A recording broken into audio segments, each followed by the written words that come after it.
My name is Jade Holmes. I'm 29 years old. 3 months ago, I was rushed into emergency surgery after an accident. I had a ruptured spleen and a collapsed lung at the same hospital where I work as an ICU nurse. The surgeon said I had less than 2 hours. I survived. When I was barely awake in recovery, my parents walked in, not to ask if I was okay, not to hold my hand. They came to refuse the remaining $7,500 after insurance. I nodded and looked away. Then the trauma surgeon stepped into the room. My parents didn't know how closely my life was tied to his, and what he uncovered in the days that followed would unravel a truth my mother had kept buried for 29 years. But to understand how that night changed everything, you need to know what happened the day before the accident. I became an ICU nurse because I wanted to save people. Ironic, isn't it? Sacred Heart Medical Center, Portland, Oregon. 28 beds. I worked night shifts, 7 p.m. to 7 a.m., 12-hour stretches of codes, compressions, life and death. My starting salary in 2019 was $58,000. After taxes, $3,800 a month. Rent was $1,200 for a studio apartment in Southeast Portland. I lived on ramen and hospital cafeteria food. I didn't mind being broke. I minded being invisible. My first save was a 62-year-old man, cardiac arrest. I did compressions for 11 minutes straight while the team prepped the defibrillator. My arms burned, my back screamed, but I didn't stop. He lived. I called my mom from the hospital parking lot at 4 in the morning, crying with adrenaline and joy. She listened for maybe 10 seconds. Then she said, "That's wonderful, honey. Listen, can you Venmo Trevor $200? His car payment is due tomorrow." Trevor is my brother, 3 years younger. He's never held a job longer than 4 months. My mother calls him an entrepreneur. I call him unemployed. But the difference runs deeper than vocabulary. When I struggled, I was not trying hard enough. When Trevor struggled, he was finding his purpose. I remember Thanksgiving 2022 clearly. Mom was setting the table when Trevor walked in, showing off photos on his phone. "Mom, check out my Instagram. Just got back from Miami. The beaches were insane." My mother's face lit up. "Sweetheart, those photos are stunning. When did you go?" "Last week. Needed a mental health break?" My father, Vincent, looked up from his newspaper. His voice was quiet, almost tentative. "Miami? I thought you were apartment hunting." Mom's tone sharpened immediately. "Vincent, mental health is important." I was sitting right there at the table.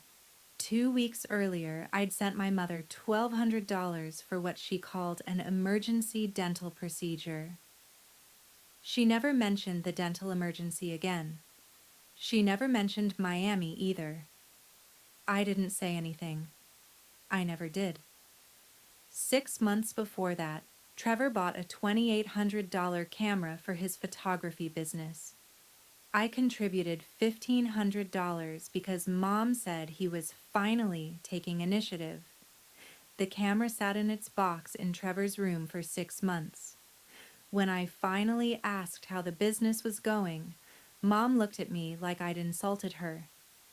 "Jade, you can't rush creativity." The camera is probably still in that box. I kept a mental list of these moments. The pattern was consistent. Relentless, even. When I got my ICU position at Sacred Heart, one of the most competitive nursing jobs in Portland, my mother said, "It's just a job, Jade."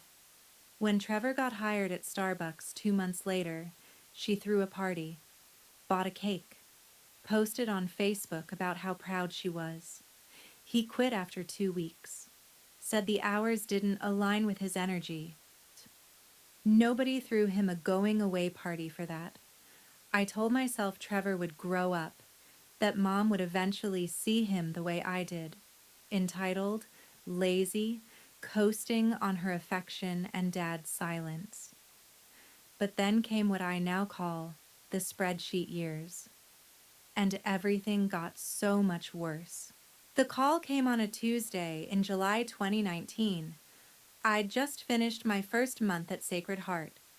My scrub still smelled like the hospital's industrial detergent. I was exhausted but proud.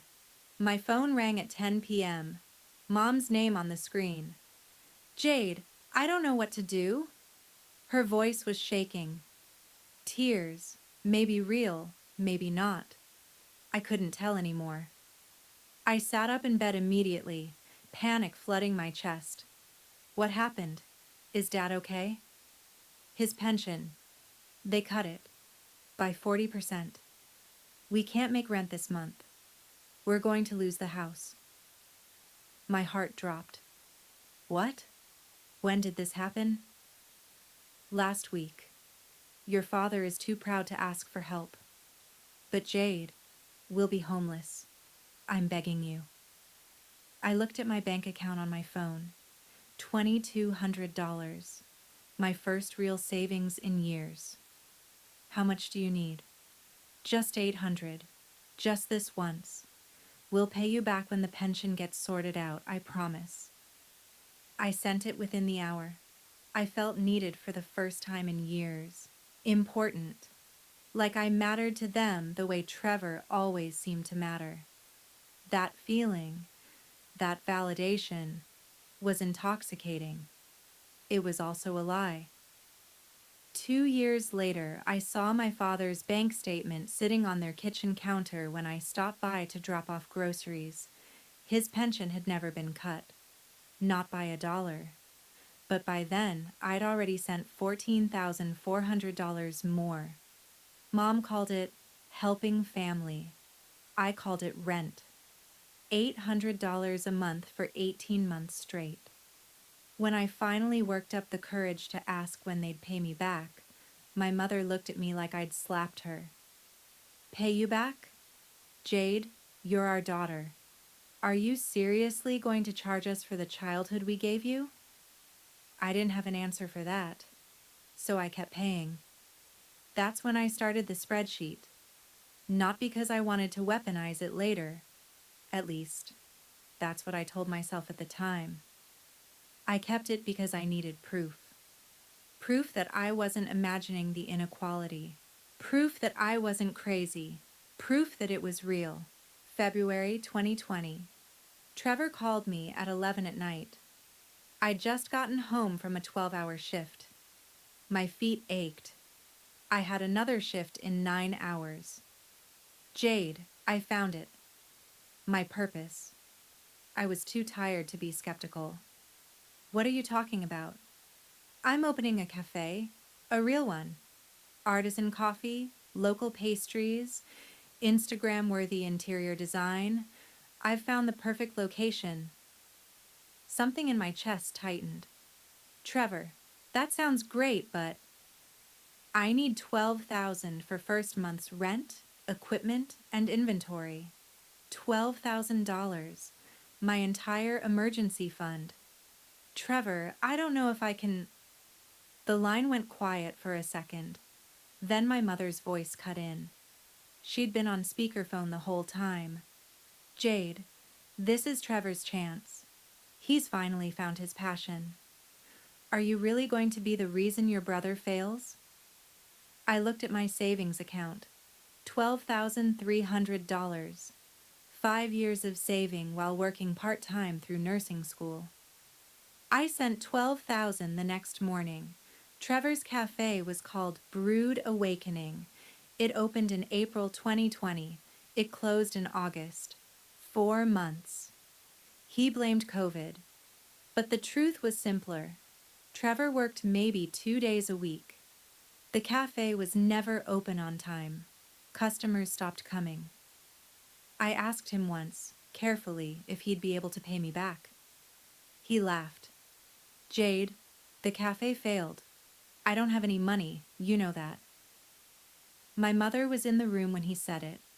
She didn't correct him. Didn't suggest he get a job to pay me back. Didn't acknowledge that I'd just lost $12,000. She just said, "These things happen in business, Jade. You wouldn't understand." But I did understand. I understood that I'd been used. I kept paying anyway, because I still believed that if I gave enough, they'd love me the way they loved him. Over the next 5 years, the requests never stopped. They just evolved. In 2021, my mother called crying about an emergency surgery. Female problems, she said. Very private. Insurance wouldn't cover it. She needed $8,500. I put $2,000 on my credit card because I didn't have enough in savings. 3 months later, I saw Facebook photos of her at a spa resort with her friends. The dates matched the week of her supposed surgery. When I asked her about it, she got defensive. I needed to recover somewhere peaceful, Jade. Are you really going to police how I heal? In 2022, Trevor decided he needed to invest in himself.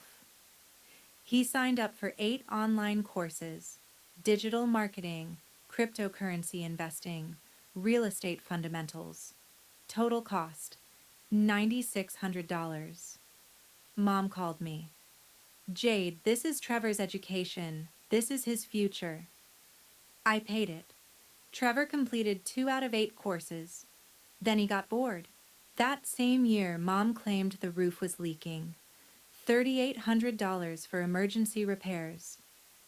I went to their house 6 months later and checked the attic myself. There was no leak. There never had been. The numbers kept climbing.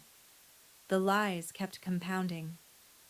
By March 2024, I'd given my family $67,300 over 5 years. I kept everything in an Excel spreadsheet. 3 tabs. Tab 1, rent and bills, $14,400. Tab 2, Trevor's dreams, $37,100. Tab 3, emergencies, $15,800. I color-coded every entry. Red meant they never repaid me. That was most of it. Yellow meant the emergency turned out to be fake. Green meant they promised to repay, but never did. My spreadsheet looked like a Christmas tree, except I was the only one giving gifts. $67,300. An entire year of my salary gone. Meanwhile, my savings account had $8,200. My credit card had $3,400 in debt. My retirement account, which should have been around $22,000 if I'd contributed consistently, sat at $6,200. I'd given them my future, and they'd given me nothing but requests for more. In December 2023, something happened that I kept secret from everyone. Nathan proposed. We'd been dating for 2.5 years. He was a trauma surgeon at Sacred Heart. Brilliant, kind, patient in ways I didn't know people could be. We met during a code blue at 3 a.m. He was calm while everyone else panicked. I noticed that. He proposed on December 23rd. Christmas lights reflecting off the Willamette River, downtown Portland. He'd been planning it for months. When he got down on one knee, I cried so hard I couldn't speak. Jade Elizabeth Holmes, will you marry me? I said yes. Of course I said yes. But when he asked when we should tell my family, when he said he wanted to meet my parents properly, I froze. Not yet. Please. Just not yet. Nathan didn't push. He trusted me. But I saw the confusion in his eyes. We'd been together for 2.5 years and he'd never met my parents. I'd told him they were complicated, that our relationship was strained. The truth was simpler and more humiliating. I was terrified. Terrified that my mother would see his salary and start calculating. Terrified that Trevor would suddenly have a business idea that needed funding. Terrified that they'd see Nathan as a resource instead of a person. Terrified that they'd take him from me the way they'd taken everything else. So I kept him secret. On March 20th, late at night, I did something reckless. I posted in our family group chat, "Hey everyone, I got engaged." I stared at my phone for 2 hours. Mom saw it at 6:22 the next morning. Trevor at 9:15. Dad at 10:30. 0 replies. Not a single word. At noon, I deleted the message. No one ever mentioned it. Not once. Like it never happened. 2 days later, I got in my car after a double shift. I was so tired I could barely see straight. That's when everything changed. Friday, March 22nd, 2024, 9:38 p.m. I was driving home from Sacred Heart after a double shift.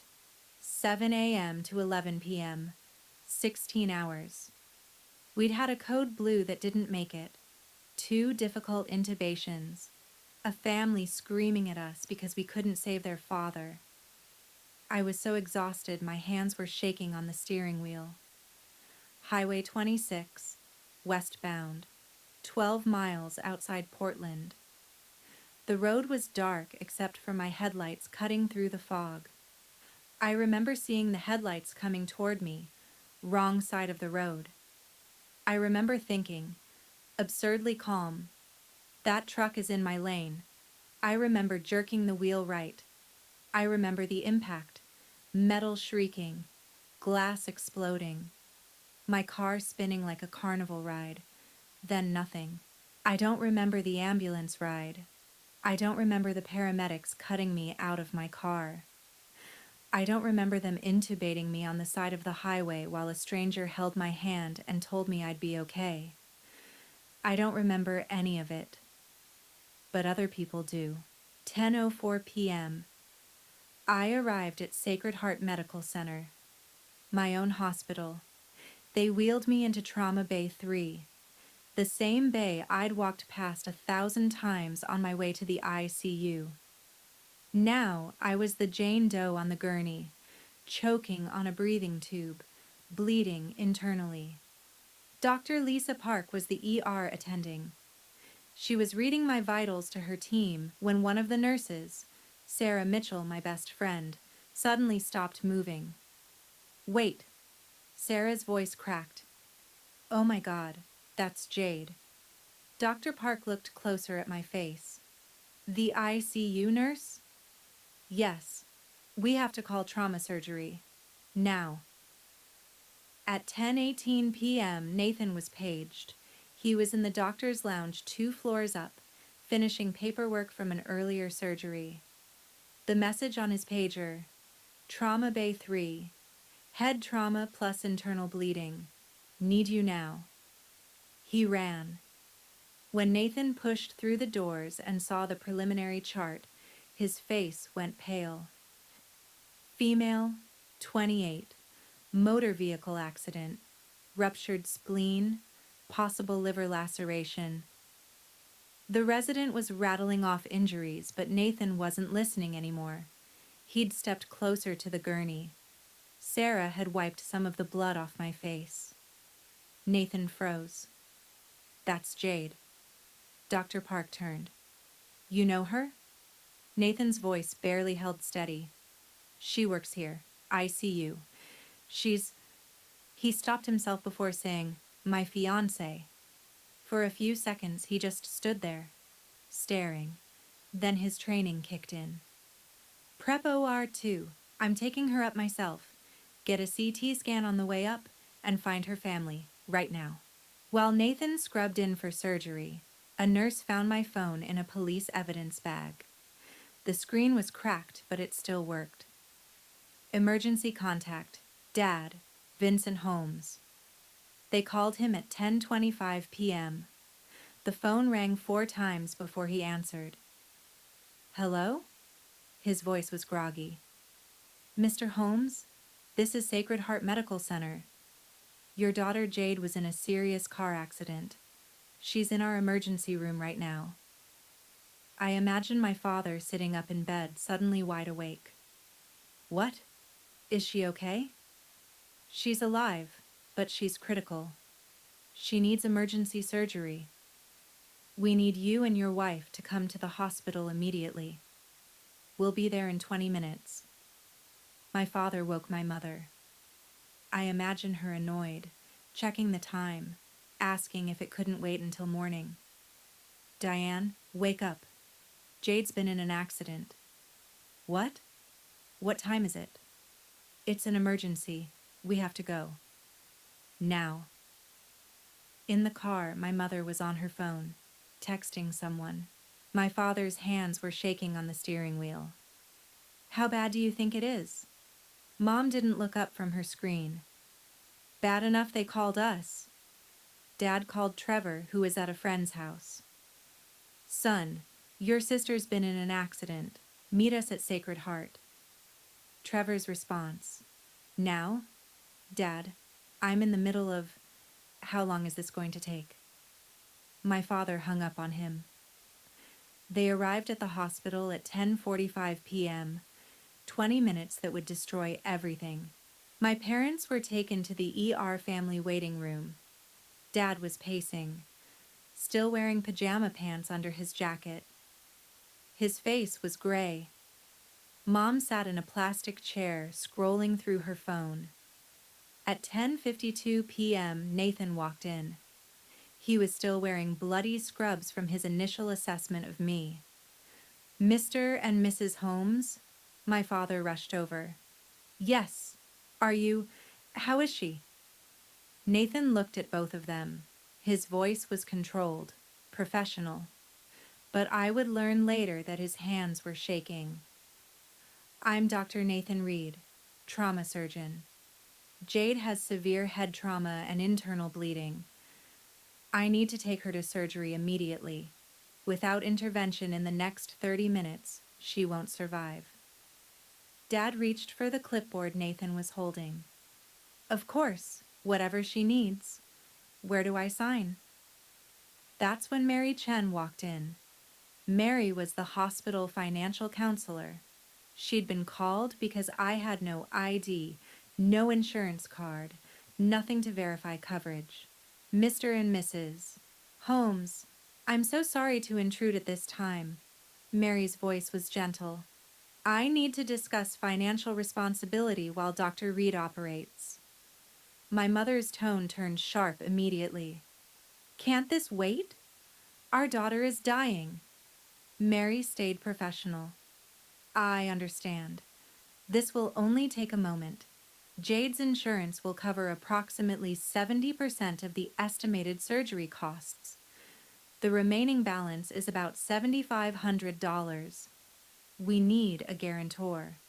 Someone who agrees to cover the out-of-pocket costs if Jade is unable to pay. Dad didn't hesitate. I'll sign. Where? But my mother grabbed his arm. Wait. Vincent, we need to think about this. Dad looked at her, confused. Think about what? She needs surgery now. Mom turned to Mary. What if insurance denies the claim? What if it's more than $7,500? What if it's $20,000? $30,000? Mary's expression remained neutral, but her voice was careful. Mrs. Holmes, this is emergency surgery. Insurance will cover the majority. You're not paying now, just guaranteeing. We can't guarantee anything. We don't have that kind of money. My father's voice rose. Diane, we have savings. We have the emergency fund. We don't, Vincent. The room went quiet. Mary looked between them, her professional mask starting to crack. I understand financial strain, Mary said slowly, but your daughter's life is at stake. The surgery is time-sensitive. My mother's face hardened. I understand that, but we have to be practical. That's when she said it, the words that ended everything. We can't afford this. We just spent $49,000 on Trevor's Europe trip. Our savings is gone. If insurance doesn't cover everything and we're stuck with a $20,000 bill. Her hand flew to her mouth. She'd said it out loud.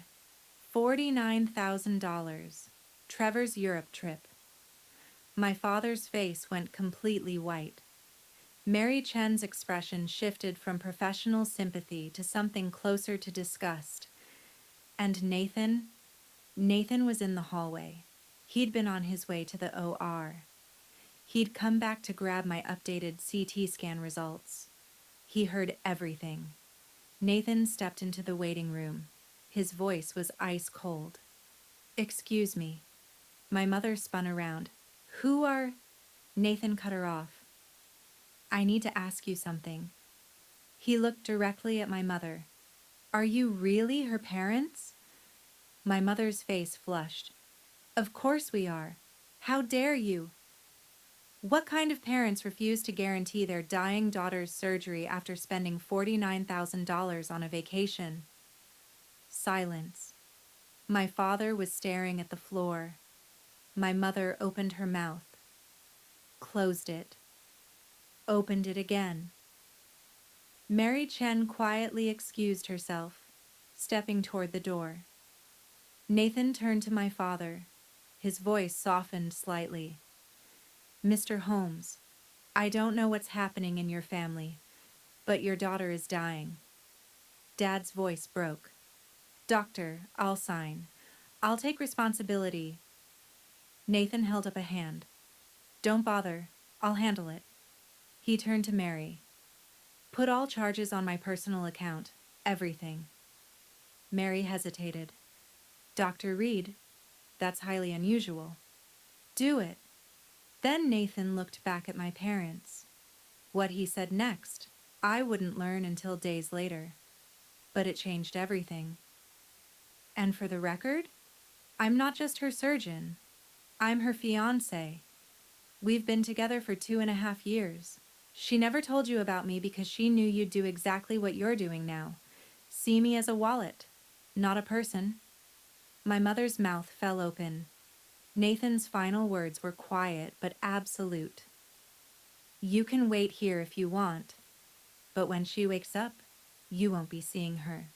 I'll make sure of that." He walked out. The surgery began at 11:02 p.m. In the waiting room, my father sat alone in a corner, head in his hands. My mother sat on the opposite side, arms crossed, defensive. Trevor arrived at 11:15 p.m., annoyed and loud. "Is this going to take all night? I have dinner plans tomorrow." My father's voice cut through the room like a knife. "Sit down and shut up, Trevor." Trevor had never heard that tone from his father before. He sat down. For 3 hours, Nathan operated on me while my family sat in silence, their dysfunction finally too obvious to ignore. I didn't know any of this yet. I was unconscious, intubated, broken, but alive. And when I woke up 4 days later, everything I thought I knew would be shattered. March 26th, day 4. I woke up to white ceiling tiles and the rhythmic beeping of a heart monitor. There was a tube in my throat. Pain everywhere. I tried to move and couldn't. Then I saw Nathan's face. He was sitting beside my bed, holding my hand. When my eyes opened, his entire expression softened. Hey, you're okay. You're safe." His voice was gentle, steady. "Don't try to talk. You're intubated. Squeeze my hand if you understand." I squeezed. His eyes filled with tears. "You're at Sacred Heart. You were in a car accident Friday night. It's Tuesday. You had surgery. You're going to be okay." I tried to speak. I couldn't. "The tube comes out tomorrow if your breathing stays strong. I need you to rest. But first, he paused. I need to tell you something about your parents. My parents? Were they here? Were they worried? Nathan pulled his chair closer. They came to the hospital that night. It didn't go well. Over the next 10 minutes, with me unable to speak or move, Nathan told me everything. About the financial counselor, about my mother refusing to sign, about the $49,000, about the question he'd asked them. I walked in and I asked them, "Are you really her parents?" Even through the haze of painkillers, I felt something crack open in my chest. "I told them I was your fiancé," Nathan continued. "They didn't know about me, about us. Your mom looked shocked. Your dad looked ashamed." He took a breath. "I paid for everything, Jade. The surgery, the ICU, all of it. And I banned them from visiting you. I wanted to ask where they were now. I wanted to ask about my father." Nathan seemed to read my mind. "Your dad tried to come yesterday. I let him in for 5 minutes. He cried the whole time. He kept saying he was sorry." Tears ran down my face. "Your mom tried to come this morning. Security stopped her. She caused a scene. Said I was turning you against your family."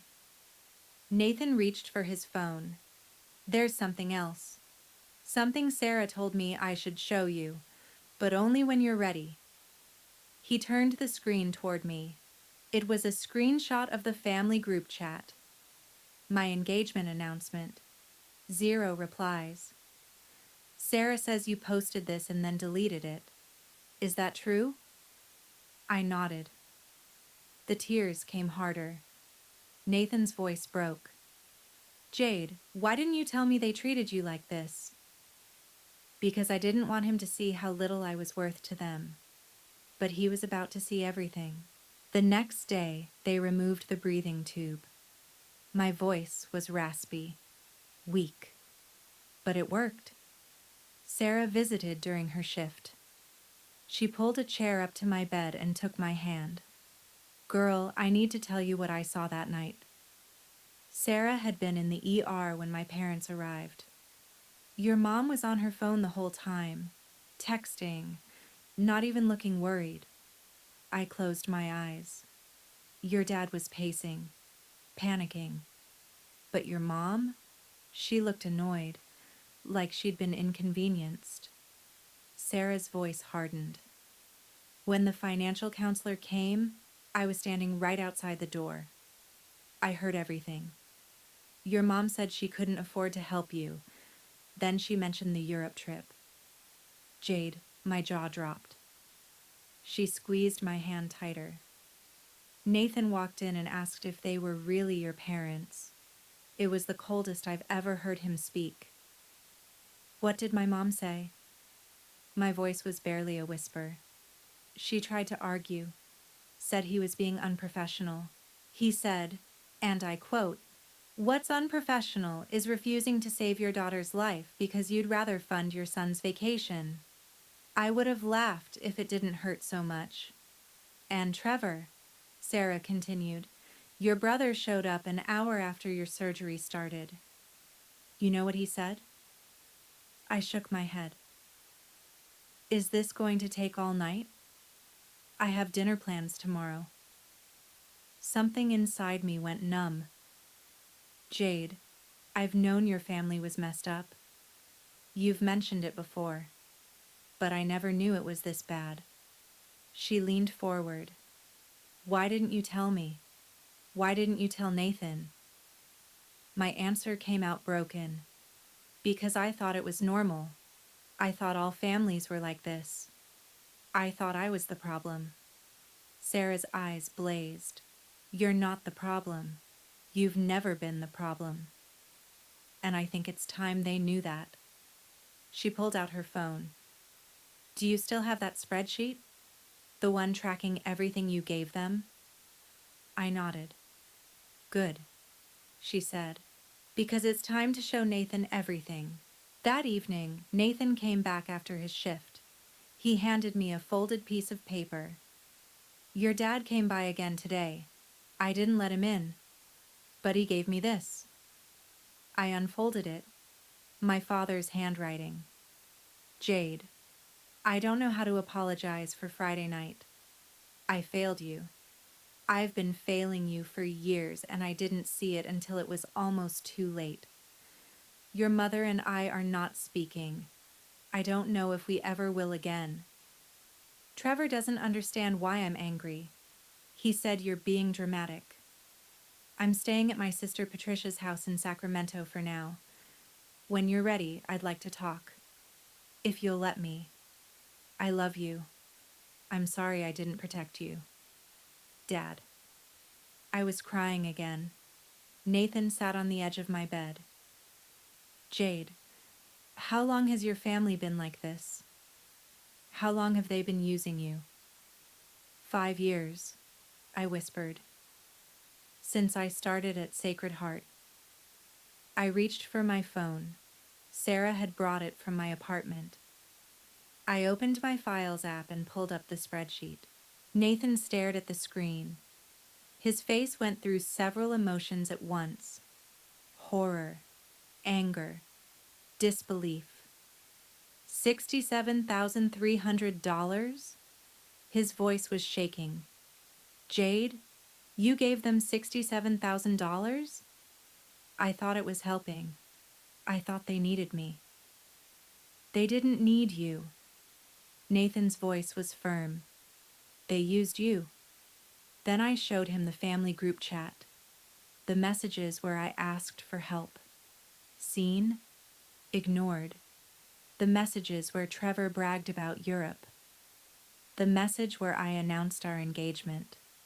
Deleted after 2 hours of silence. Nathan was quiet for a long time. Then he took both my hands. "I need you to listen to me. You don't owe them anything. Not $1. Not a second of your time. Not your forgiveness. Nothing." His voice was steady. "Absolute. And they're never hurting you again. I'll make sure of it." I believed him. What I didn't know was that my mother was about to do something that would expose everything herself. But first, we'd discover a secret that would shatter everything I thought I knew about my family. Sarah helped me organize everything. We spent 3 hours on day 6 going through my phone, my email, my bank accounts, every transaction, every message, every lie. "You need to document this," Sarah said.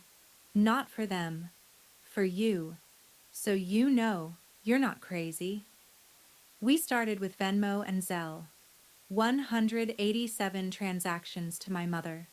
143 to Trevor. Total, $52,100 via payment apps alone. The earliest transfer, July 2019.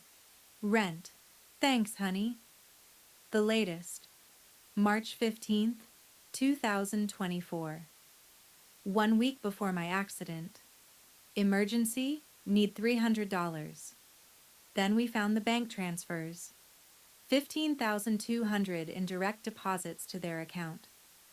Most labeled family support, or emergency, or loan, will repay. None ever repaid. Sarah created a master spreadsheet with color coding. Red for proven lies, yellow for suspected lies, green for legitimate needs, which turned out to be about 3%, blue for repaid amounts. There was no blue. Nathan came in while we were working. He stared at the screen. "This is financial abuse," he said quietly. "You know that, right?" I shook my head. "It's not abuse. I gave it willingly." "Under manipulation," Nathan interrupted. "Under guilt. Under lies.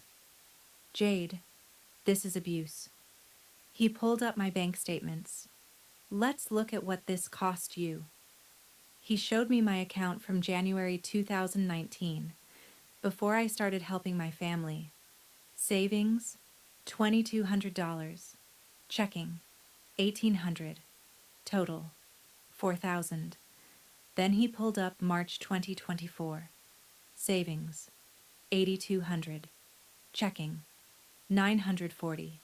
Total, $9,140. You're an ICU nurse, 5 years of experience. Your salary is around $68,000 now, right? Yes. If you'd saved even 10% of your income over 5 years, just 10%, you'd have $34,000 in savings right now. You have $9,000. He did the math on his phone. The difference is $25,000, plus the $67,000 you gave them. That's $92,300 you should have. I felt sick.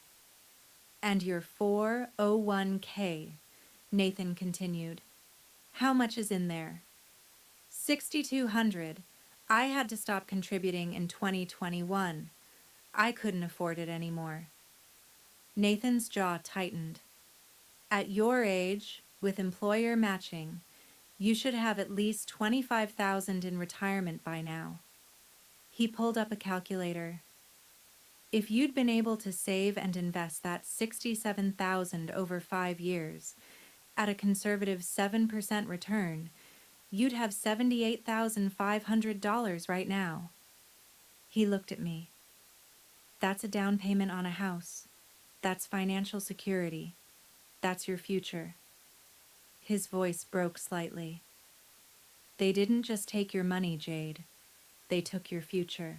I showed Nathan the emails next. I had a folder in Gmail labeled Family Requests. 132 emails. He read them in silence, his expression getting darker with each one. November 2023. Subject, urgent, please read.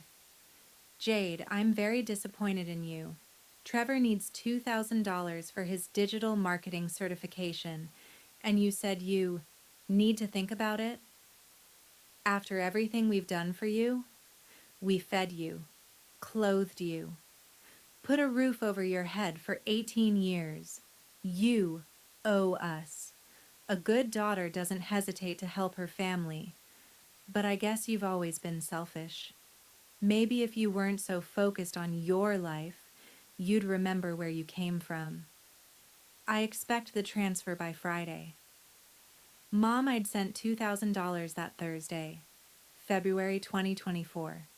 Trevor's email. Hey Jade, so I found this amazing opportunity in Rome. A startup accelerator. It could change everything for me. I need $5,000 for the deposit by tomorrow. I know it's a lot, but Mom said you'd understand. She said you always come through for family. Don't let me down. I'd sent $5,000. $2,000 of it went on my credit card because I didn't have enough in savings. Nathan noticed a pattern. Every single email has the same structure. Urgent request with tight deadline. Guilt about childhood. Threat of disappointment. Comparison to Trevor. Question your character. He looked at me. This is textbook manipulation, Jade. This is emotional abuse. The email that broke me was from early March. Jade, Trevor is having the time of his life in Europe. He's learning so much and making incredible connections. Your father and I are so proud of him. He's going to do amazing things. By the way, we need $300 for groceries this week. Can you send it today? Thanks, honey. Mom P.S. Trevor posted the most beautiful photo from the Eiffel Tower. You should check his Instagram. I'd sent $300. Then I sat in my car and cried for 20 minutes. Nathan put the phone down. How did you survive this? How did you keep going? I thought if I gave enough, I whispered, they'd love me like they love him. Sarah had been reading over our shoulders. Show him the group chat, she said. The whole thing. The group chat was worse. Message after message of Trevor showing off. Mom praising him. Me asking for help and being ignored. March 10th. Trevor. Guys, check out my IG. Best pasta in Florence. Mom. So proud of my successful son. March 11th. Me. Can someone pick me up from night shift tomorrow? My car is in the shop and Uber is $40. Seen by Mom at 8:43 a.m. Seen by Trevor at 9:15 a.m. Seen by Dad at 10:22 a.m. No replies. March 14th. Me. Happy birthday, Dad. Love you. Hope you have a great day. 0 reactions. 0 replies. March 18th. Trevor. Mom, I need another $500. Found a vintage Rolex in Rome. Mom. Sent honey. Your father said yes to the full watch too. Use the emergency card. Trevor. You're the best mom ever. Nathan scrolled through months of this. His face was pale. They're never speaking to you again, he said. Not if I have anything to do with it. Day 7. My last day in the ICU before moving to Nathan's apartment. That morning, my mother showed up. She'd convinced the guard she'd changed and needed to see her daughter. She pushed past the nurse station and walked straight into my room. Jade. Oh, my baby girl. I've been so worried. I looked at her. My voice was cold. Mom, you need to leave. She kept coming. Sweetheart, there's been a terrible misunderstanding. That night, I was in shock. I didn't know what I was saying. Nathan stood up from his chair. Mrs. Holmes, you're not supposed to be here. She ignored him completely. Jade, honey, you know Mommy loves you. I would never abandon you. That doctor is lying. He's trying to turn you against your own family. I felt something harden in my chest. Nathan didn't lie. Sarah heard you. The billing coordinator heard you. You refused to sign. My mother's face shifted, calculating. I was confused, stressed. You can't blame me for one moment of... You said you spent $49,000 on Trevor's trip. You said you couldn't afford $7,500 to save my life. She sat on the edge of my bed, grabbing my hand. Okay, yes, I said that. But you have to understand, Trevor is our investment. He has a future. He's going to be successful and take care of us when we're old. She squeezed my hand tighter. You already have a job. You're stable. You don't need us like he does. Nathan's voice cut through the room like a blade. Did you just say your son is your investment and Jade isn't? My mother froze. That's not what I meant. I pulled my hand away. You've always seen me as less, as not worth it. My mother tried to backtrack, but I'd already decided. Nathan, can you hand me my phone? He did. I looked at my mother. You want to know why I never told you about Nathan? Why I kept him secret for 2.5 years? She was defensive immediately. Because you're selfish. You wanted to keep him all to yourself. No, because I knew you'd do exactly what you're doing now. Try to use him. I opened my phone and scrolled to the group chat. I want you to see what I see. The ICU room had a smart TV mounted on the wall. Patient entertainment. Nathan pulled an HDMI adapter from his pocket. Doctors carried them for case presentations. He connected my phone to the TV. The group chat appeared on a 50-inch screen. Every ignored message, every cry for help, every silence. My mother stared at the screen. Jade, what are you... I want you to see what you did. She looked at the messages, the dates, the read receipts. Her face went pale. Then she turned and walked out without a word. Sarah had been standing in the doorway. She saw everything. After my mother left, Sarah hugged me. You did good, she whispered. I nodded. That was the moment I realized something. I had evidence. I had witnesses. I had the truth documented in spreadsheets and screenshots and bank statements, but I wasn't going to use it. Not yet. Because 2 weeks later, my mother would do something that would expose everything herself. And this time, she'd do it to 50 people. Day 11, April 2nd. I was at Nathan's apartment recovering, getting stronger every day. My father called Nathan's phone. Is it okay if I come visit? I have something I need to tell Jade. Nathan looked at me. I nodded. An hour later, my father stood in the doorway. He looked like he'd aged 10 years. He was holding flowers. Sunflowers.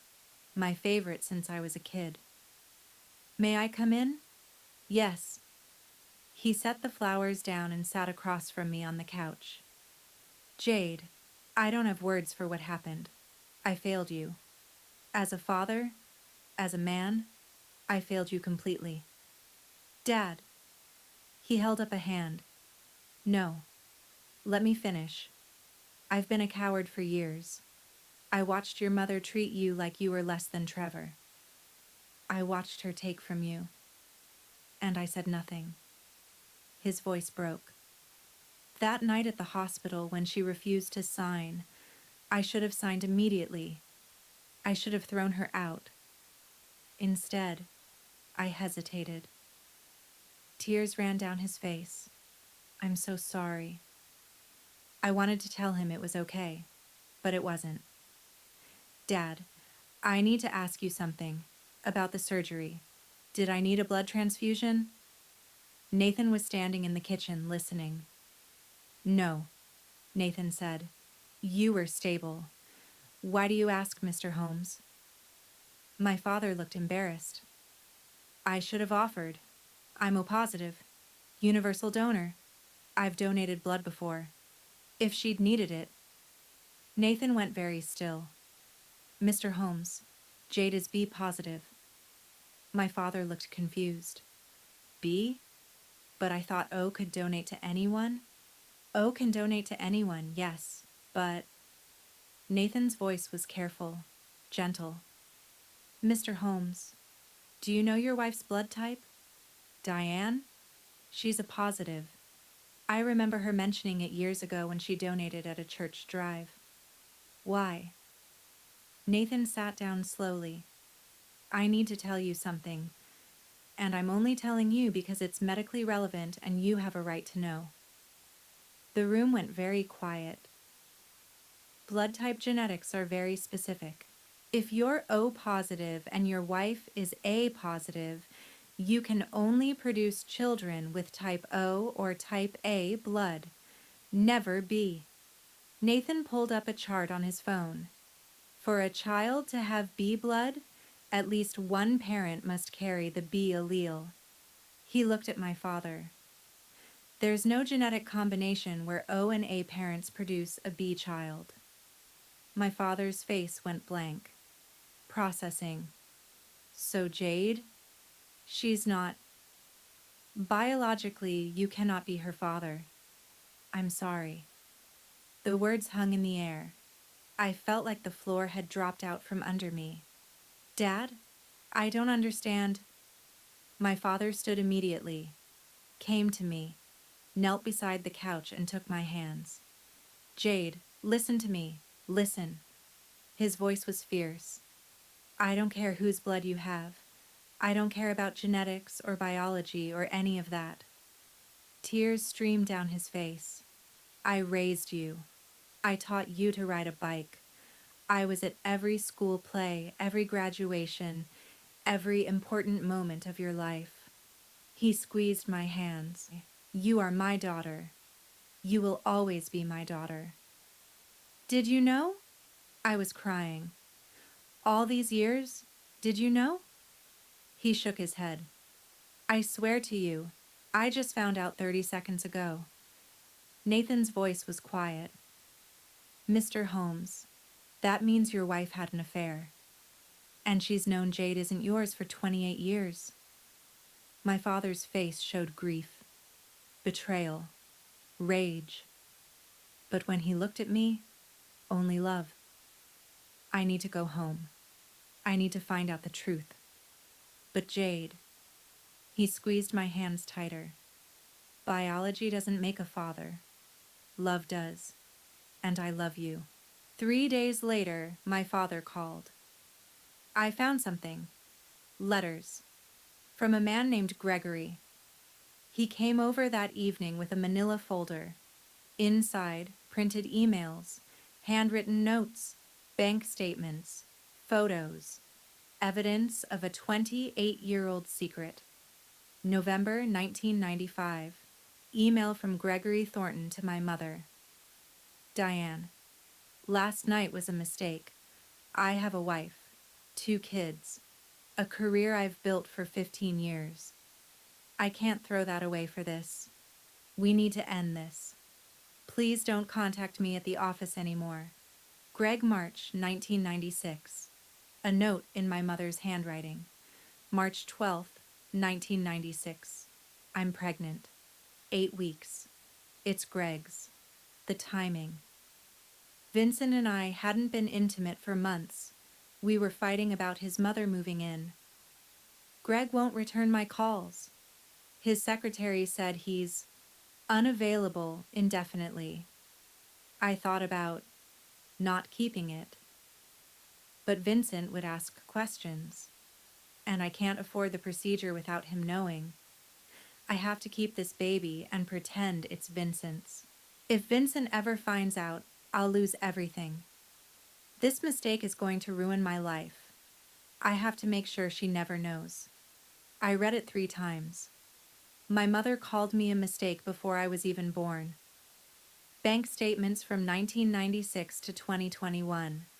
Monthly deposits of $500 from G. Thornton. A notation in my mother's handwriting. Child support, secret account, never tell Vincent. The deposit stopped in March 2021. A newspaper obituary clipped and saved.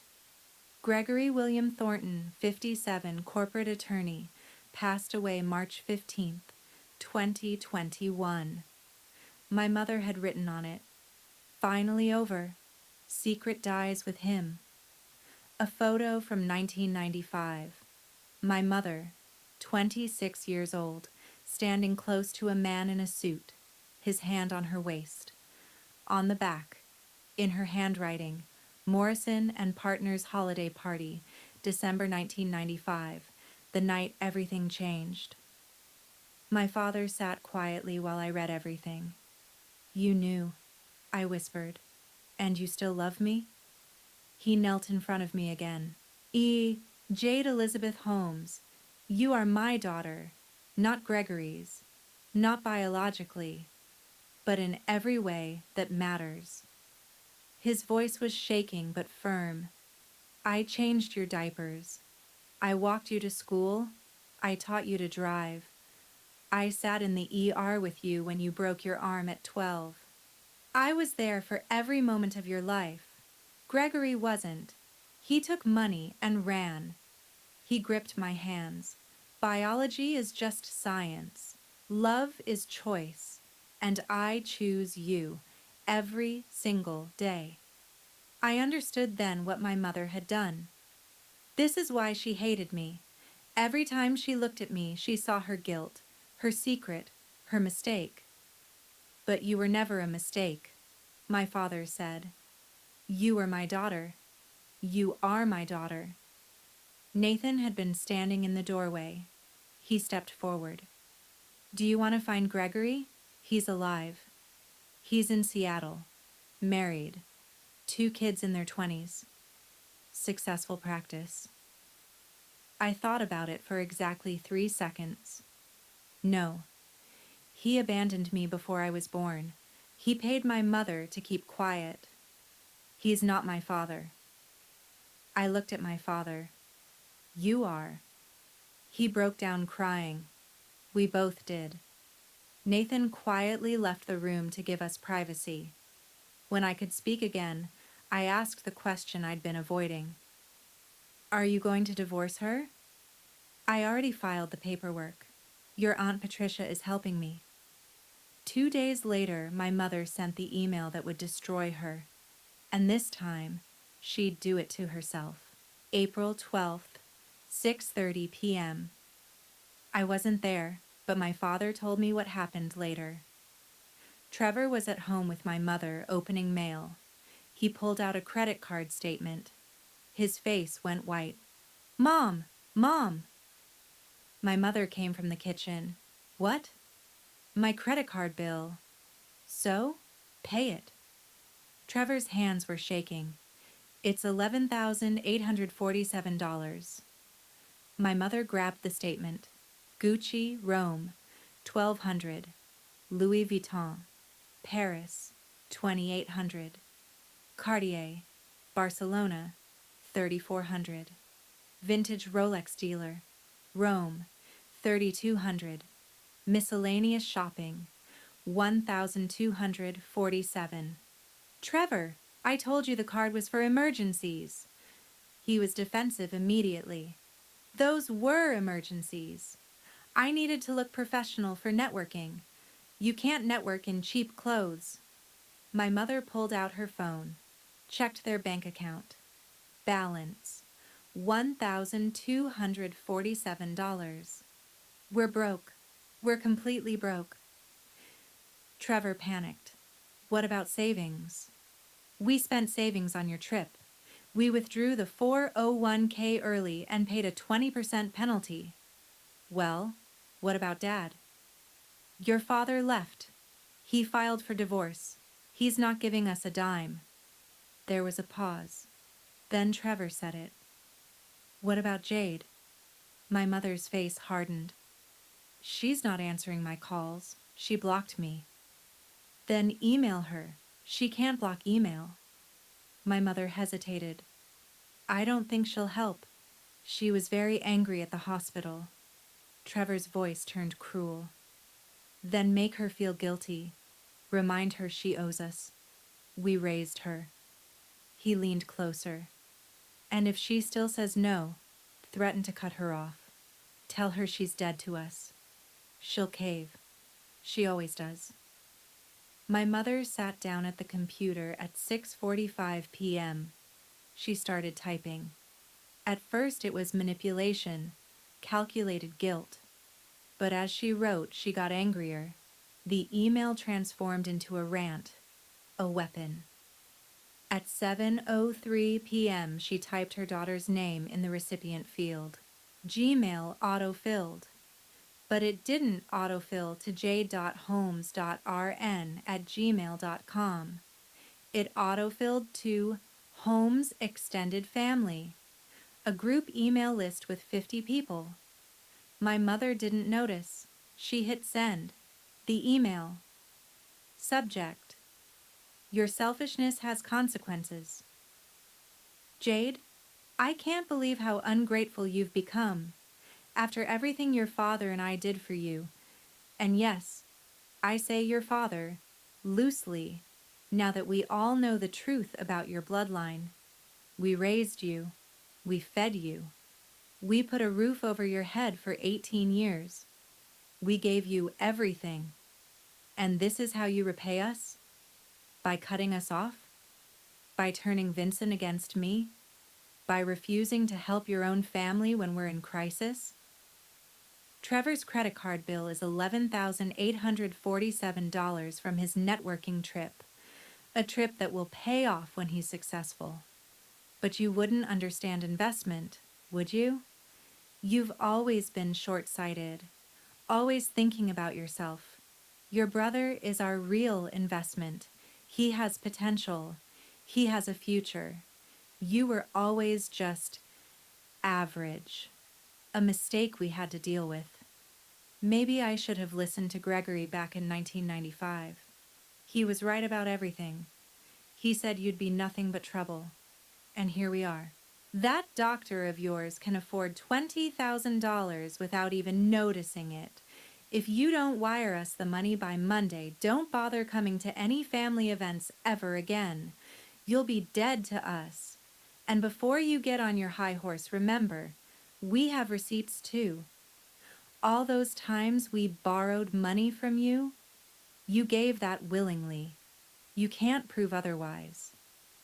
You owe us, Jade, and if you don't pay up, everyone will know what kind of daughter you really are. Don't test me. Your mother, for now. 7:04 p.m. My mother's phone started buzzing. Text from her brother Alan. Diane, what the hell is this email? Text from Vincent's sister Patricia. Did you just expose family secrets to 50 people? Call me now. Text from cousin Rebecca. Did you really just call Jade a mistake? My mother looked at Trevor, confused. Why is everyone texting me? How did they? She opened her sent mail folder. 2. Holmes extended family, 50. Her face went completely white. Oh no. Oh God, no. Trevor leaned over her shoulder. Mom, did you send that to everyone? She tried to recall the email.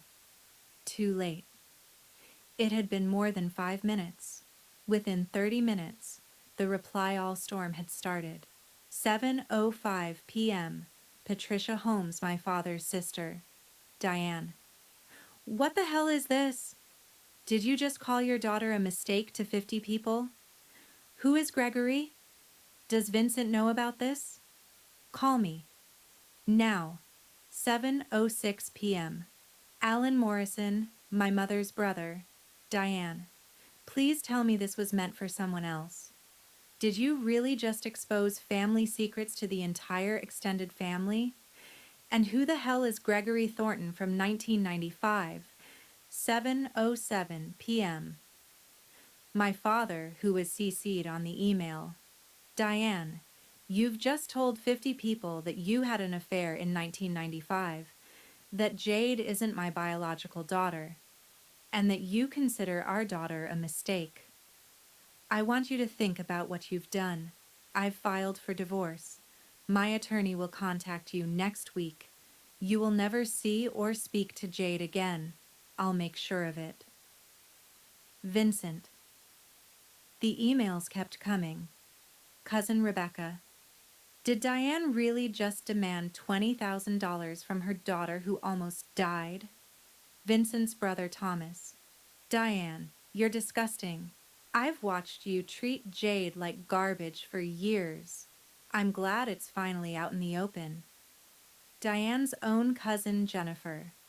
I always knew you favored Trevor, but this... Diane, you need therapy. A family friend. I'm removing myself from this email chain, but I need everyone to know. I've known Jade since she was 5. She's an incredible young woman. Diane, you should be ashamed. My grandmother, Vincent's mother, 81 years old. Diane Morrison Holmes, you are no longer welcome in my home. Jade is my granddaughter. Biology be damned. You are a cruel woman.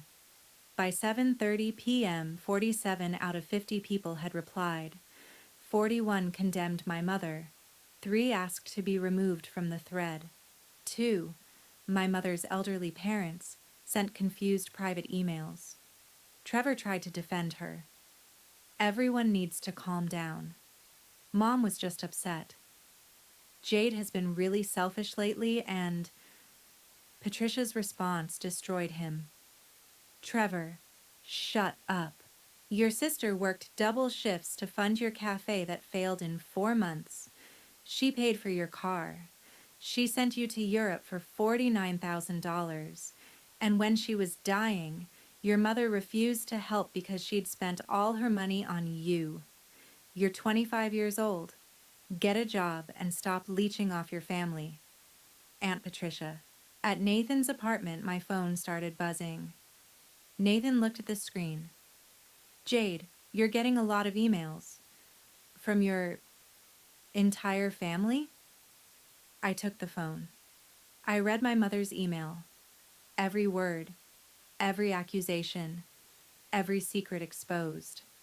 I should have been devastated. Instead, I started laughing. Nathan looked concerned. Jade? She did it to herself, I said between laughs. She actually did it to herself. Nathan read over my shoulder.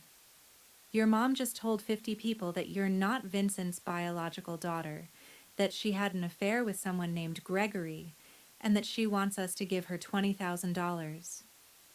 Yep. And she called you a mistake. Yep. To 50 people. I was still laughing. It felt hysterical, unhinged.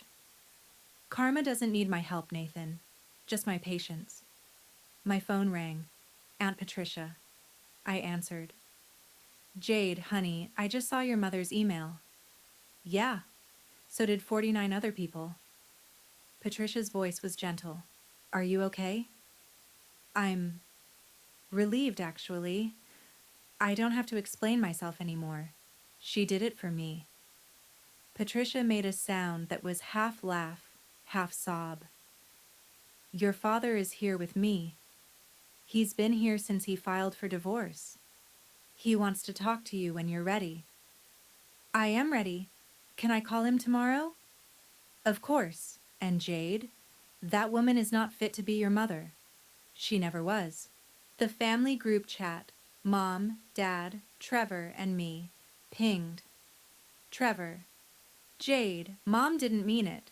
She's just stressed. Can you talk to Nathan about the $20,000? I typed one word. No. Then I left the group chat. Blocked my mother's email. Blocked Trevor's number. The only family I had left was Vincent, Patricia, Nathan. That was enough. But Trevor wasn't done. 2 days later, he'd show up at a cafe near Nathan's apartment, and I'd have to face him one final time. April 14th, 12:15 p.m. I was meeting Sarah for lunch at Blue Star Cafe in the Pearl District. First time I'd left Nathan's apartment in 2 weeks. I was early, sitting at a corner table, sipping coffee, feeling almost normal. Then Trevor walked in. He spotted me immediately. Jade, hey, what a coincidence! It wasn't a coincidence. He'd been watching my Instagram stories, stalking my location. I kept my voice flat. Trevor, leave. He sat down anyway. Come on, sis. We need to talk. Sarah walked in at that moment. She saw Trevor and her face hardened. She said, leave. Trevor ignored her completely. This is between family, okay? He turned to me, forced a smile. Look, I know things got intense. Mom's email was bad. I told her she shouldn't have sent it. She sent it to 50 people, Trevor. It was an accident. She meant to send it just to you. She was just emotional. I stared at him. She called me a mistake. She said Gregory was right about me. She demanded $20,000. Trevor shifted uncomfortably. Yeah, about that. Europe ended up costing more than expected. More than the $49,000? He waved a hand. Those were networking expenses, investments in my future. You wouldn't understand. Sarah made a disgusted sound. Trevor leaned forward. Here's the thing. We're in a tough spot financially. Mom and I was thinking, since Nathan is obviously loaded, maybe you could talk to him, ask for a loan. Just $20,000. We'll pay you back. I couldn't believe what I was hearing. You're actually serious. Dead serious. Family helps family, Jade. You've always been good at that. Something snapped. Let me get this straight. You want me to ask my fiancé for $20,000 to pay your credit card bills from your vacation that Mom and Dad funded with 49,000 while I almost died, and they refused to sign a $7,500 guarantor form. Trevor was defensive immediately. Okay, when you say it like that, it sounds bad. Because it is bad, Trevor. He scoffed. That's not fair. Mom was in shock that night. She didn't mean... She said she couldn't afford it. Then she mentioned your Europe trip, in the same breath. Trevor's face hardened. That's different. I'm the son. I'm supposed to carry on the family name, build wealth, take care of Mom and Dad when they're old. He actually said this, out loud. You're a nurse. You have a steady job. You don't need extra money like I do. Sarah exploded. Did you just say she's just a nurse? She saves lives. Trevor turned to her, annoyed. Can you butt out? This is family business. I stood up. We're done here. Trevor grabbed my wrist. Wait. You haven't answered. Will you ask Nathan or not? That's when Nathan appeared. He'd come to surprise me for lunch. Perfect timing. Let go of her. Now. Trevor released my wrist and looked up at Nathan. He tried to look confident, but I saw him swallow. Oh, the doctor. Look, man, this is between Jade and me. Family stuff. Nathan stepped between us. You need to leave. Trevor stood up, trying to match Nathan's height. He couldn't. Dude, stay out of this. Jade and I are just discussing... I heard what you were discussing. You want $20,000 to pay credit card bills from a vacation you took while your sister almost died. Trevor's confidence wavered. He turned back to me. See? This is what I'm talking about. You're letting him control you. The old Jade would have helped. But now you're being... Being what, Trevor? Selfish. Ungrateful. Mom was right about you. You know what? Forget the 20,000. But don't come crawling back when you need us. When your perfect doctor life falls apart. Vincent is my family. Trevor's face twisted with malice. Vincent's not even your real dad. Mom told me about Gregory, about the affair. You're not even a real Holmes. I slapped him. Hard. The cafe went completely silent. I'd never hit anyone in my 28 years of life. But Trevor's words? My hand was shaking. Don't you dare. Vincent is more of a father than any biological donor could ever be. He chose to love me. You chose to use me. Trevor held his cheek, genuinely shocked. You hit me. You assaulted me. I could press charges. Nathan pulled out his phone. Go ahead. I have 12 witnesses who just watched you grab her wrist first. That's battery. Try me. A barista nodded. Someone at another table held up their phone. I got it on video. Trevor backed toward the door. You're both crazy. Mom was right. You're selfish. You're ungrateful. You'll regret this. Nathan's voice was calm. Absolute. Security is 30 seconds away. Leave. Now. Trevor left, yelling the whole way out. Don't come crawling back when you need us. You'll need us someday. I called after him, loud enough for him to hear. I won't. The cafe was still quiet. Then the barista brought over 2 coffees. On the house, that guy was an asshole. A woman at the next table leaned over. Your brother sounds like a piece of work. He's not my brother anymore, I said. Sarah hugged me. I can't believe you slapped him. I can't either. Nathan sat down and took my hand. How do you feel? Free, I said. And I meant it. The next morning, my father called. Jade, it's Dad. Is this a good time? Yes. Hi, Dad. I heard about Trevor. At the cafe. Are you all right?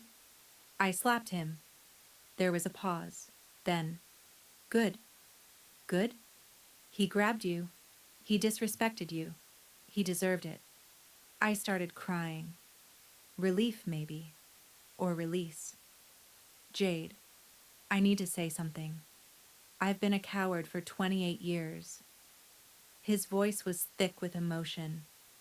I watched Diane favor Trevor. I watched her take from you. I watched her treat you like you were less than. And I said nothing. I told myself I was keeping the peace, that it wasn't that bad, that you were strong enough to handle it. He took a breath. But the truth is, I was weak. I chose the easy path. I chose silence over protecting you. Dad, when you were dying in that hospital and Diane refused to sign, I should have thrown her out immediately. I should have signed without hesitation. Instead, I let her speak. I let her delay. I failed you when you needed me most. His voice broke. Can you forgive me? Dad, you're the only one who showed up. You're the only one who chose me over the secret. You didn't fail me. You saved me. I could hear him crying. I'm divorcing your mother. The papers are filed. I'm staying with Patricia until I find an apartment. And Jade? I know I can't undo 28 years. But I'd like to try. I'd like to be the father you deserved all along. I'd like that too, Dad. 3 hours later, my mother called from an unknown number. I answered without thinking. Jade, please, don't hang up. I recognized her voice immediately. Mom, I'm sorry for the email, for everything. I was stressed. I wasn't thinking. You called me a mistake, in writing, to 50 people. I didn't mean it. You're not a mistake. I was just angry. Her voice shifted harder. Jade, I'm your mother. You can't cut me out. Family is family. Vincent is family. You're just biology. She made a sharp sound. You don't mean that. You're being influenced by that man. Nathan has a name, and he's the reason I'm alive. What did you do? Silence. Then she tried one more time. If you do this, if you cut me off, you'll regret it. You'll need me someday. I thought about everything. The $67,000, the lies, the favoritism, the refusal to save my life. My voice was steady. I needed you on March 22nd. You chose Trevor's credit card over my life. I don't need you anymore. I never will again. Goodbye, Diane. I hung up, blocked the unknown number. Nathan had been standing in the doorway. How do you feel? Free, I said again.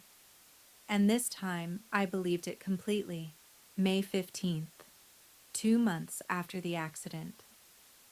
My father texted me, would you have lunch with me? Just the two of us? Your choice of restaurant. I picked Mamma Mia's Italian, my favorite since I was a kid. He arrived 15 minutes early. He brought sunflowers. When I walked in, he stood immediately. Jade. I hugged him. Hi, Dad. We sat down. We didn't talk about Diane. We didn't talk about Trevor. We talked about us. Tell me about Nathan, he said. How you met. Why you love him. Tell me about ICU, your patients, your work. Tell me about your life. The parts I missed because I wasn't paying attention. I told him about the first time Nathan and I spoke. A cardiac arrest at 3 a.m. The way he stayed calm when everyone else panicked. I told him about the patient whose family hugged me after I saved their father. I told him about the apartment I wanted to buy someday, when I had enough saved. My father listened to every word. You've built such a beautiful life, and I almost missed it. When the check came, he insisted on paying. I have 28 years of lunches to make up for. Outside the restaurant, I asked the question I'd been avoiding. Dad, do you want to know about Gregory? Do you want to find him? He was quiet for a moment. I looked him up. Gregory Thornton, corporate lawyer in Seattle, still married to the same woman, 2 kids in their late 20s, successful practice. He doesn't know you exist. Diane never told him she kept you. I felt something twist in my chest. Do you think he deserves to know? My father's voice was firm. I think he made his choice in 1995 when he stopped returning Diane's calls. He chose his life over you before you were even born. I don't want to meet him, I said. He's not my father. You are. Even knowing I'm not, I interrupted. Dad, you're the one who taught me to ride a bike. You're the one who stayed up with me when I was sick. You chose me every single day for 28 years. Gregory is just genetics. You're my father. He was crying. I don't deserve you. Yes, you do. You just forgot for a while. But you remembered when it mattered. We made a promise that day. We don't look back. We only look forward. Forward, he agreed. Together. Then I told him about the wedding. Nathan and I are getting married, June 15th. His face lit up like sunrise. I'd be honored if you'd walk me down the aisle. He couldn't speak. He just nodded and cried. The wedding planning was simple, intimate. The Sentinel Hotel in downtown Portland. 40 guests. Vincent, Patricia and her family, Vincent's brothers, Nathan's family, Sarah and my ICU colleagues. Close friends. Diane and Trevor were not invited. My mother sent my father a text. You're going to let our daughter get married without her mother? This is unforgivable. His response, she's my daughter. You made it clear she was a mistake you regretted. You don't get to attend her celebration. I invited Patricia to go dress shopping with me. I'm honored, she said. But are you sure you don't want... I'm sure you've been more of a mother to me in 2 months than Diane was in 28 years. I found the dress on the 3rd try. Simple, elegant, off-white lace. Patricia cried when she saw me in it. You're beautiful, honey. I wish my mom was here to see this. Patricia looked confused for a second. Then I smiled. I meant you. She broke down completely. The rehearsal dinner was the night before the wedding. My father gave a speech. 28 years ago, a baby came into my life. I didn't know then that biology would try to tell me she wasn't mine. He looked at me. But I know now what matters. Love is a choice. And I choose Jade. Every single day. He raised his glass. Nathan, you're getting the best woman I know. Take care of her. And welcome to our family. Everyone stood, raised their glasses. Diane and Trevor weren't there to see it. The next day was my wedding, and my father would be the one to walk me down the aisle. June 15th, 2024. The Sentinel Hotel, Portland. The music started. Canon in D. Everyone stood. My father offered his arm. Ready? More than ready. We started walking. Slowly. He kept his hand over mine. Jade, I need you to know something. This, right now, is the proudest moment of my life. I was already crying. Dad, not because you're getting married, but because despite everything, you became this incredible woman, and I get to be your father. Every step down that aisle, he whispered, you are so loved. You are so worthy. You are my daughter." At the altar, the pastor asked, "Who gives this woman to be married?" My father's voice was strong, clear. "I do, with pride and joy." He kissed my forehead, shook Nathan's hand. "Take care of my daughter." "Always," Nathan said. My father sat in the front row beside Patricia, both of them crying. There was empty space where my mother should have been. I didn't miss her. The ceremony was beautiful, but the moment I'll remember forever came at the reception. The father-daughter dance. My Girl, by the Temptations. My father led me to the dance floor. His hands were shaking. "I haven't danced in 20 years. You're doing great, Dad." As we swayed, he laughed nervously. "I practiced. This week, in Patricia's living room, watching YouTube videos." I laughed. "Really? I wanted to do this right. For you." We danced in silence for a moment. Then he said, "Jade, I need to tell you something. About your mother." "Dad, not tonight. Just this. Then never again." He took a breath. "The divorce will be final next month. She's not contesting it. Trevor moved to Arizona with her sister. Well, he's still Trevor. Your mother asked me to tell you she's sorry, that she wants to talk." I looked up at him. "What did you say?" "I said no, that you've moved on, that she lost her chance." "Thank you." His voice broke. "I love you, Jade. Not because of blood, not because of obligation. I love you because you're you, because in 28 years, you've been the best thing in my life. I'm sorry it took almost losing you for me to say it out loud. Dad, you saved my life. Not Nathan. You." He looked confused.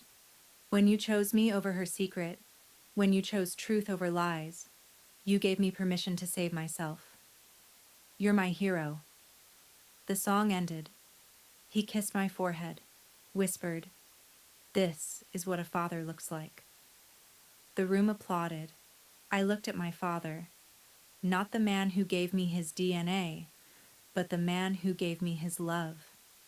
And I knew I had a father, not because of biology, because of choice. Sarah approached the microphone.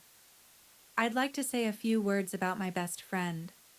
She told the story of meeting me on my first day at Sacred Heart, how I was terrified and excited and ready to save the world. For 5 years, I watched Jade give, to her patients, to her family, to everyone except herself. Her voice hardened slightly. I watched her work double shifts so she could send money home. I watched her skip meals. I watched her delete an engagement announcement after no one responded. The room went very quiet. And then, on March 22nd, I watched her family refuse to save her life. Sarah looked directly at me. But I also saw something else. I saw Nathan step up without hesitation. I saw Vincent realize what he'd been missing for 28 years. She raised her glass. "So here's to Jade, the strongest person I know, who finally learned that you can't pour from an empty cup. Here's to Nathan, who saw Jade's worth when her own family couldn't.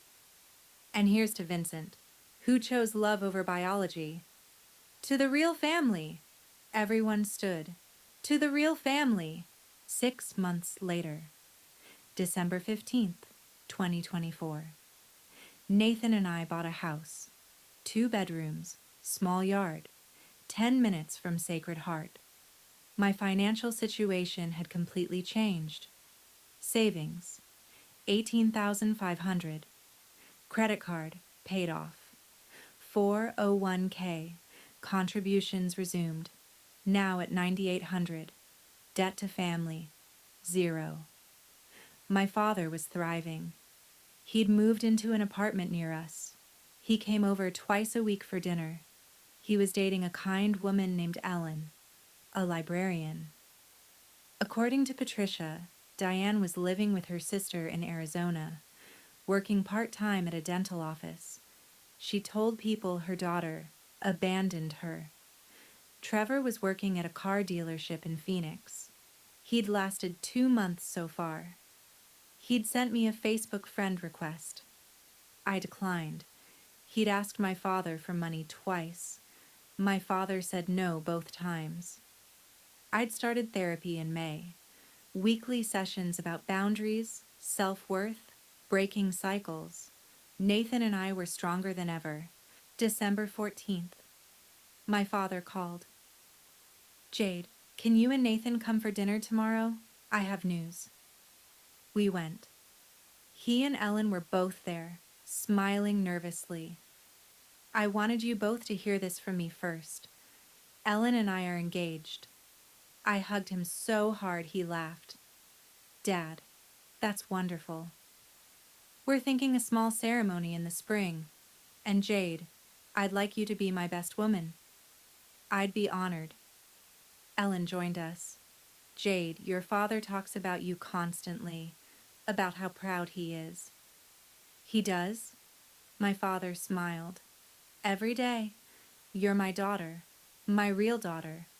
Biology be damned. Looking at my father, happy for the first time in decades.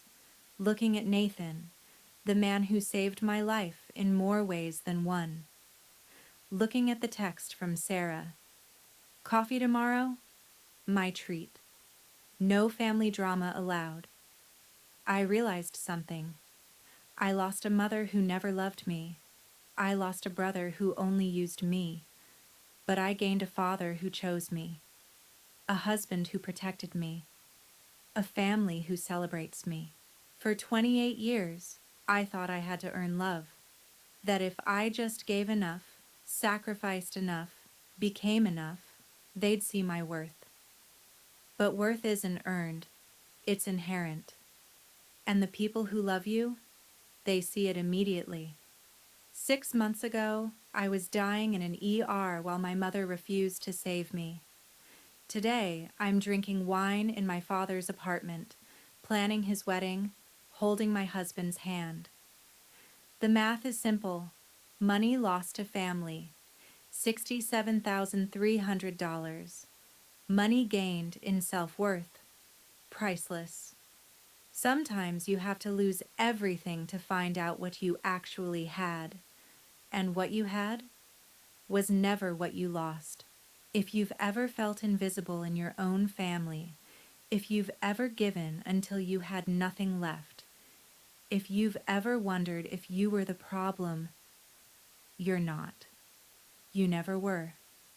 The people who love you will show up. They'll choose you, not because they have to, but because they want to.